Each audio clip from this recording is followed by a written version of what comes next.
Kapal yun ang mukha mo. Sinira mo yung ano namin, conversation ng mga followers ko. Dito, tapos ano? Oo nga, sabat ka ng sabat. Grabe siya, di ba? O, yun, cut na. Ayoko na ikwento yung story. Sige na, sa live niya po. 9:30, ano oras? Sabi ko magdi-dinner, gutom na po yung mga bata. Ano ba? Sol, pwede sagutin mo muna ako? Ang maayos? Bukas na lang. Ay, walang bukas. Gusto ko ngayon, dahil naka-blower ako. Daldal mo. Alam mo, Sol, nainis na talaga. Hindi na joke ko. Wisit na ako talaga. Hindi na nakakatuwa. Babay na nga, guys. Sorry, nabuwisit ako dito. Hindi na kayo pagbiroan sa'yo. Yan ang pagbiroan sa'yo. Thank you. Huwag mo ang bastos ang sarapan ng iba.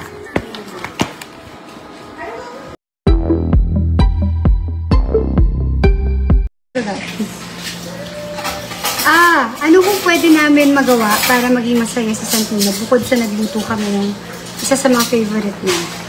Did you write letters or cards for Kuya? Did you write letters and cards? I gave him like a gift. Kaya ask Ate what we can do to make him happy. Or maybe we can cook breakfast for him tomorrow or something. Please naman, patulong naman. Ano kaya magpapasaya sa anak ko? So anyway po, so please watch, I think sa Friday na po, kay Maring Audrey Diaz.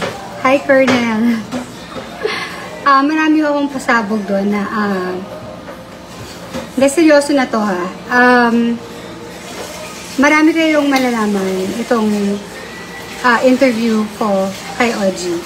So, sana supportahan yung Maring Audrey ko at saka si Dick Ina, Naklodinian pala. Thank you. And sa inyong lahat na dyan, ayan sa Riyadh, wala. Patches, Kimberly, John Ray, Bilis, sorry. Anong gift pwede, Jonah? Georgina Guerrero Pabalate. Rosie, ano pwede ko kaya i-gift? Pwede mo, Rosie, alam ko na.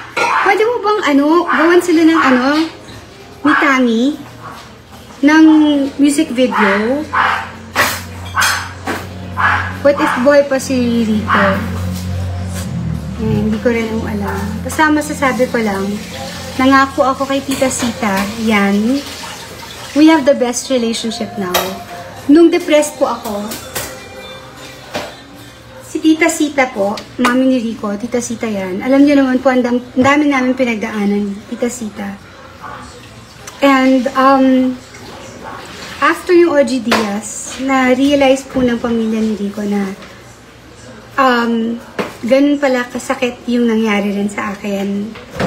Na hindi po porket kinasal ako right after Rico, or naging kami ni Raymart after Rico, pinabayaan ko na. Naintindihan ho nila yon, and kaya naging okay na kami ni Tita Sita. Pero what's so nice now is that I can call her mom. She is now my second mom. Sabi ni Tita Sita sa akin, kung papayag siya i-share ko to, na I want to have a real relationship with you, Claudine. Dahil, 2 or 3 weeks ago, dapat magkikita kami. And she really wanted to talk to me because, sabi ko kasi sa OG Diaz, diba, sabi ko na gusto kong maalagaan si Tita Sita gaya ng pag-alaga ko sa mama ko. Kasi yun ang gusto ni Rico. Pero ngayon, it's not about Rico anymore. Na medyo nakakapag-move on ako. Na-accept ko na wala na siya, hindi siya babalik. Sa susunod na buhay, magkikita kami. Doon, matutuloy yun. Pero ngayon, I have a wonderful relationship with Tita Sita yan. And all because of Tita Grace, yung sister niya, who was always rooting for me from the very start. I promise na aalagaan ko at mamahalan ko si Tita Sita gaya ng pagmamahal ko sa mama ko. And na-appreciate ko na when I got hospitalized, bumubaho siya from Baguio para lang puntahan ako. Dahil gusto niya akong puntahan with Tita Grace. And, never ko naisip po sa buong buhay ko na mangyayari to. Na magiging okay kami. Na hindi magiging okay kami. Mas okay kami ni Tita Sita ngayon kesa sa dati. So, I will take care of her the way I take care of my mom. And yun po ang gusto kong i-share sa inyong lahat. Na I have another second mom. Sa katauhan po ni Sita yan. I love you, Tita Sita. I love you, Mommy Sita. Guys, bye-bye po. Have a blessed day. Kaya punta tayo kay Rico. Humarap ka muna dito. Mga akong basura. Bakit mo naman na itsura niya? Guys, hindi ko maintindihan yung ano, ang ganda na, kahit sinong tao, artista, ang ganda niyo pala pag bagong gising. Hindi pa pareho lang ang itsura to bagong Hindi gising. sa mga itsura ko bagong gising. Kaya pa nakatulog ako. Unless natutulog ka, nagpa-botox ka, pagising mo, I woke up like this, hindi, ano. Anyway, ano po, I will ask Tita Sita if I can share yung, ano namin, conversations namin. And thank you sa inyo lahat sa RYCB for praying for this. Hindi mangyayari tong forgiveness na to. At hindi lang forgiveness, hindi namin akalain na darating kami sa point na tinanggap niya ako. Tinanggap niya na ako bilang anak. Ang sabi ni Tita Sita na, interviewin na lang kita, dali sa isa. Paiyakin niya, bawal ka umiyak eh. Huwag kang iyak. si Sol, naiinis ako. Ayoko na. Huwag tinaawayin ako ng mga yan.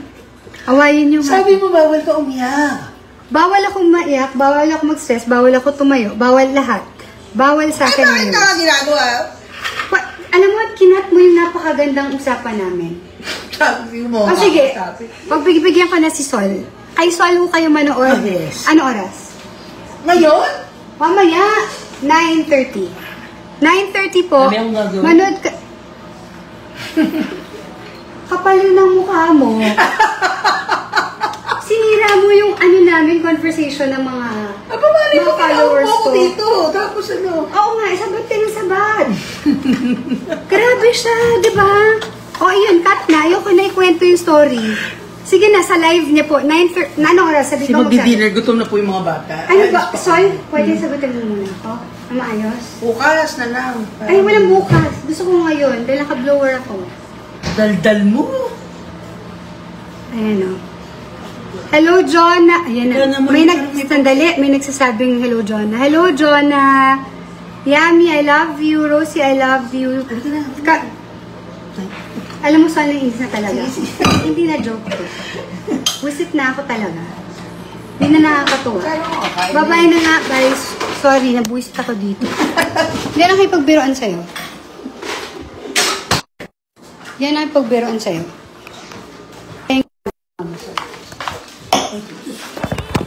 Huwag mong bastos sa harapan ng iba.